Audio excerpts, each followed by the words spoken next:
20 over மேட்ச்ல 5 over மிச்சம் வச்சு ஜெயிக்கிறதுக்கெல்லாம் ஒரு டில்லு வேணுங்க.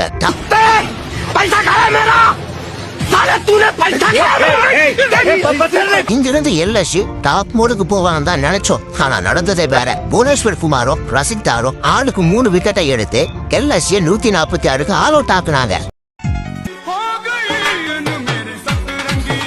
லக்னோ டீம் 20 ஓவர் வரைக்கும் ஆசையா போராடி கட்டின கோட்டைய ஆர்சிபி டீம் 15.1 ஓவர்ல இடிச்சு தரமட்டமாக்கிட்டாங்க. என்ன லுக்கூர்ற சொல்லட்டுமா? சொல்லு. என்னை அடிச்சிட்டு பெருசா பீத்திக்கிறாங்க. கோலி ஆப் செஞ்சுரி அடிக்க விடாம 49 ரன்ல ஆவேஷ் கான் காலி பண்ணிட்டாரு. ஜிதேஷ் சர்மா 4 பால் 2 6 2 4 20 ரன் அடிச்சு சக்த பாம்பாடி ரமர் அடிக்கிறாரு. 13 பாலுக்கு 27 அடிச்ச ரஜத் பட்டிதாரும் 9 பாலுக்கு 23 அடிச்ச ஜிதேஷ் சர்மாவும் ஒரே ஓவர்ல காலி. 42 பாலுக்கு 4 6 அடிக்கணும். ரொமாரியா ஷெப்பர்டும் டிம் டேவிட்டும் 2 6 2 4 அடிச்சு 15.1 ஓவர்ல 149 ரன் அடிச்சு 5 விக்கெட் வித்தியாசத்துல ஆர்சிபியை வின் பண்ண வச்சிருக்காங்க. பாயிண்ட்ஸ் டேபிள்லயும் டாப்ல வந்துட்டாங்க. 5 வருஷத்துக்கு முன்னாடி இருந்த ஆர்சிபி டீமுக்கும் இப்ப இருக்கிற ஆர்சிபி டீமுக்கும் என்ன வித்தியாசம் சொல்லிட்டு நீங்க கமெண்ட்ல சொல்லுங்க.